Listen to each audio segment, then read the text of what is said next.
Tá essa grande briga pelo comando da Petrobras. Uma briga enorme. E a briga é entre o ministro das Minas e Energia e o presidente da Petrobras. Entre o Alexandre Silveira e o presidente da Petrobras. E claro que tem um monte de gente, tem um monte de gente junto nessa briga. E aí tem de tudo. Do lado do Alexandre, tem gente de esquerda, sim, e tem gente de sindicato, do lado do Prates também. Agora, eu queria primeiro, só falar o seguinte, tem muita, porque não sei o quê, etc., só para qualificar os dois, tá? E aqui, sem defender a priori nenhum deles. Aliás, eu teria até motivo para ter implicância com o Prates. Porque as pessoas sabem, eu fui um dos indicados ao conselho da Petrobras, me fizeram passar um mês por um puto estresse da minha vida, entendeu? Mega estresse, todo mundo batendo, não sei o quê, inventando fake news, não sei o quê, para 2 minutos antes trocarem todos os nomes e botarem todos os nomes ali, que eram os nomes do Alexandre Silveira. Eu tinha todo motivo. Então, mas não tem implicância, mas também não estou aqui para defender ninguém. Mas só para qualificar. A gente tem 2 pessoas disputando. Uma que era senador do PT e que tem, sim, uma história no mercado de óleo e gás, que muitas pessoas veem como uma coisa ruim, porque o cara que era um cara do mercado de óleo e gás, mas outras pessoas veem o seguinte, o cara tem alguma experiência no setor. Estou qualificando aqui, colocando a história do cara. O outro era delegado da Polícia Federal, o histórico do cara de experiência do cara vindo da Secretaria em Minas Gerais de Saúde, Secretaria de Saúde, e depois diretor do DENIT. DENIT, de transporte, de estrada, né? Era diretor do DENIT. Alexandre Silveira, se eu falei que o outro era do PT, ele entrou na política pelo PL. E hoje é do PSD, do Kassab. Então, só para deixar claro, então, é Centrão e um cara do PT que estão discutindo. Mas o que está por trás dessa briga? O que está por trás dessa briga? E é isso que eu queria falar com vocês. Presta atenção, é para cá que eu tenho que virar um pouquinho para ficar mais de frente? Eu acho que assim está mais de frente. Você tem no processo, e isso é muito importante a gente ter na cabeça, no processo de produção de uma coisa, tá? Desde ser uma ideia, né? Nem desde ser matéria-prima, desde ser uma ideia até o negócio ser vendido. Você tem as seguintes camadas. Você tem a camada de financiamento, ou seja, as pessoas não têm capital para fazer o negócio. Então, elas precisam de capital, dinheiro para poder fazer. Você tem a segunda camada, que é de energia, que você precisa transformar a riqueza. A energia é necessária para você transformar qualquer coisa. Transformar uma árvore em madeira, transformar a madeira no móvel. Transformar a argila num tijolo, tudo isso precisa de energia. Energia humana, energia, normalmente, quando você mecaniza, automatiza, você precisa de energia que vem através das empresas que fornecem energia. Você tem, para poder fazer as suas conexões, você tem a parte da comunicação. E, por fim, você tem a parte de logística, que você tem que distribuir o que você produziu. Essas são as camadas. Toda vez que o Estado está presente numa dessas camadas, ele pode fazer como eu falei da NBA. O Estado pode forçar competitividade. O Estado pode oferecer benefícios para os que estão em último lugar. O Estado pode direcionar desenvolvimento, crescimento. E é isso, por exemplo, que é feito na China, como a gente estava falando. No Brasil, a gente tinha as seguintes empresas, ou tem, tá? Em cada uma dessas áreas. No financiamento, a gente tinha, óbvio, tem as estaduais, etc. Mas eu estou falando a nível federal, Caixa e Banco do Brasil. Energia, a gente tinha Eletrobras e Petro. Comunicação, a gente tinha as telefônicas.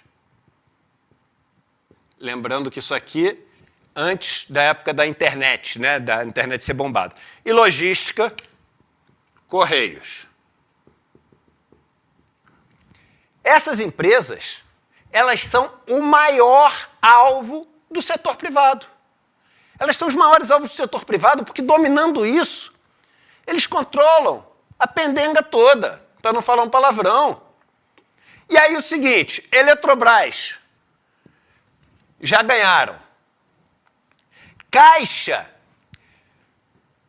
já ganharam. Ah, Eduardo, mas a Caixa não foi privatizada, mas foi tomada pelo Centrão. Porque aí é importante as pessoas terem na cabeça que nessa luta aqui por essas empresas, tem aqui uma disputa, que é uma disputa, eles nem sempre estão juntos, que é uma disputa entre os bancos e o Centrão. Por que que existe essa disputa?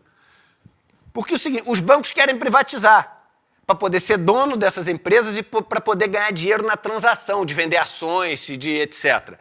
O Centrão quer dominar, porque essas empresas oferecem um monte de cargo, um monte de contrato com empresas menores, então quer dominar para poder roubar nessas empresas. Se os bancos conseguem pagar ao Centrão dinheiro suficiente para comprar a opinião do Centrão e privatizar, eles fazem. Mas com empresas muito grandes, onde o Centrão tem muito cargo distribuído, é difícil. Então sempre vai ter essa disputa entre os bancos e o Centrão e entre o interesse dos dois e o interesse público. Então eles disputam de um lado e quem ganha essa disputa tenta tomar essas empresas do interesse público para poder capturar por seus interesses particulares. As telefônicas foram todas privatizadas. E hoje em dia, aqui na comunicação, você tem as empresas de internet tendo um papel muito importante. Todas as empresas de internet são monopólios privados. Todas. Google, Facebook, etc. No governo Bolsonaro, os caras foram com tudo para privatizar aqui os Correios e o Banco do Brasil. Empresas que estão relativamente bem paradas, mas não deixaram de ser alvo. E aí, hoje em dia, então os monopólios privados a gente já perdeu. Hoje em dia, a empresa que é a disputa, depois deles terem conseguido a Caixa, desses grupos, Banco e Centrão, é a Petro. Uma empresa que tem por ano de lucro líquido, quase 150 bi de reais. Veja que a gente está falando de uma empresa que tem capacidade de investimento maior do que o próprio país, em termos de orçamento de governo.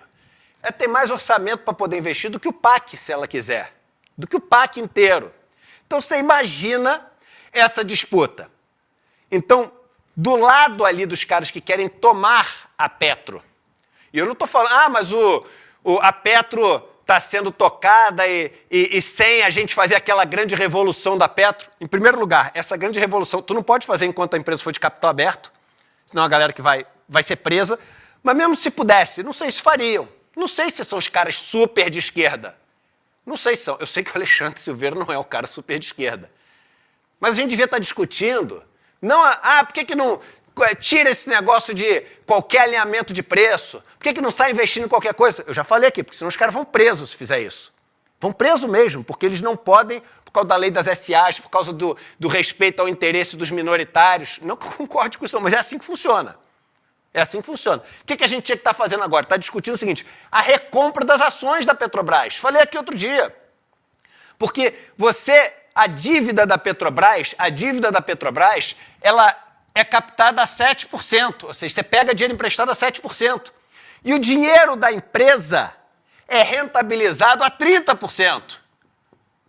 Então seria só você pegar o dinheiro emprestado a 7% e comprar as ações da empresa que vão te dar um retorno de 30%. Você ainda ganha tudo isso que vai para o Estado. A gente está discutindo retomar a Petrobras dos investidores estrangeiros, que tem quase 50% da Petrobras.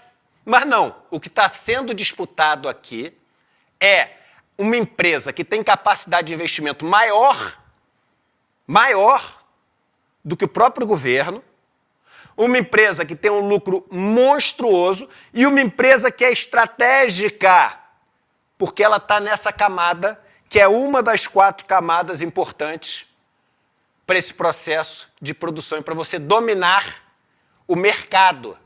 E aí poder, dominando o mercado, explorar o consumidor, explorar o trabalhador, porque você explora todo mundo. O trabalhador porque ele não tem para onde ir, porque você vira monopólio. Então você paga o salário que você quiser. O consumidor porque só tem você para vender. Os contratos porque ninguém consegue fornecer, só você. Então tu explora o governo também. É por isso que existe essa disputa. Então o que está aqui em disputa na Petro é essa briga.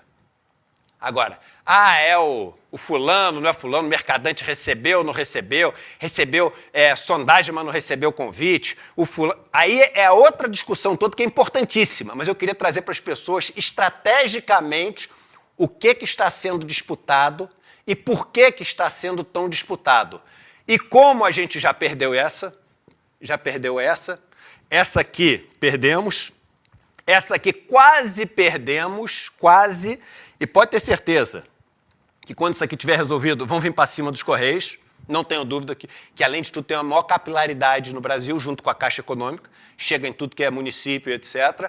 E essa aqui vão vir para cima, não vem tanto, porque como é uma empresa de economia mista, então um bom pedaço dela, o Banco do Brasil teve o maior resultado da história no último exercício. Um monte de bilhão, ou seja, é uma empresa que já está atuando de uma maneira que não incomoda muito o mercado, porque não está atuando para oferecer serviços mais baratos, crédito mais barato, etc. Está oferecendo para dar lucro para acionista. Então, esse é o jogo que está em disputa. Isso aqui chama-se capitalismo e essas disputas de poder você nunca vai ver nas notícias. Nas notícias o pessoal leva para o lado da fofoca, o lado da disputa pessoal, para parecer que é uma disputa pessoal, para parecer que é uma fofoca, para parecer que um é bom, o outro é ruim, para parecer que a escolha do presidente é a escolha do outro, escolha da esquerda, escolha da direita, escolha do sindicato, escolha do outro lado, quando por trás está o estrutural, o que as pessoas querem com toda essa disputa. E sempre os mesmos vencedores. Os vencedores que estão na lista da Forbes, os vencedores cujos filhos não são presos, quem lembra do filho do Ike Batista, por exemplo, que estava ligado ao setor de petróleo, o setor que domina todas as terras, o setor que domina os canais de mídia, o setor, enfim, que sequestra futuros e destrói a vida de milhões de pessoas.